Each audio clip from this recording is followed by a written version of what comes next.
జనసేనకు వస్తున్న ఆదరణ చూడలేక ఇతర పార్టీలు లేనిపోని దుష్ప్రచారం చేస్తున్నాయన్నారు కాపు జాయింట్ యాక్షన్ కమిటీ అధ్యక్షులు దాసరి రామ్. గుంటూరు జిల్లా రేపల్లి నియోజకవర్గంలో ప్రెస్ కాన్ఫరెన్స్ నిర్వహించిన రాము టీడీపీతో జనసేనకు ఎలాంటి లోపాయికారి ఒప్పందం లేదన్నారు. ఓటర్లను తప్పుదో పట్టించేందుకు ఇలా దుష్ప్రచారం చేస్తున్నారని రాము ఆగ్రహం వ్యక్తం చేశారు.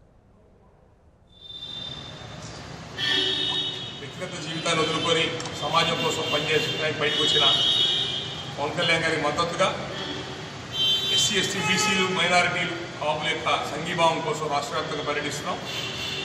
మన గుంటూరు జిల్లాలో పర్యటనలో భాగంగా ఈరోజు రేపల్లె వచ్చాం. ఉన్న సంఘీయులు బీసీఎస్సీ పెద్ద కూడా కలిసాం. మా విజ్ఞప్తి ఏంటంటే ప్రజాస్వామ్యంలో ఎన్నికలు ఉండే చోట ఎవరు ఎక్కువ జనాభా ఉంటే వాళ్ళు పరిపాలన చేయాలా. కానీ ఈ రాష్ట్రం 50 సంవత్సరాల నుంచి కేవలం 2 కులాలు 2 వర్గాలు మైనారిటీల కంట్రోల్లో రాష్ట్రం ఉంది. మిగతా వర్గాలు ఎవరికి కూడా సరైన రాజ్యాధికారంలో స్థానం ఉండట్లేదు. అందరికి అందాల్సిన వనరులు కేవలం 2 వర్గాలు దోచుకుంటున్నారు. రాష్ట్రం అవినీతిమయమైపోయింది, అప్పులు పాలైంది. 60 సంవత్సరాల్లో చేసిన అప్పు 60,000 కోట్లు అయితే 5 ఏళ్లలో జరిగిన అప్పు 2,10,000 కోట్లు. చంద్రబాబు నాయుడు గారి అనుభవం అప్పులు చేయడానికి పనికొచ్చింది. జగన్మోహన్ రెడ్డి గారు తండ్రి గారి అధికారాన్ని అడ్డం పెట్టుకొని మరి 60,000-70,000 కోట్ల రూపాయల స్కాముల్లో ఉంటే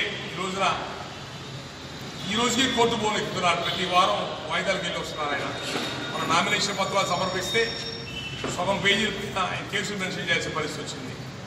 అంటే ఒకటి నువ్వు 50,000 కోట్లు తిన్నావంటే నువ్వు 1,00,000 కోట్లు తిన్నావని చెప్పని రాష్ట్రాన్ని ఒక విధంగా భ్రష్టు పట్టిస్తున్నారు అందరూ కలిసి.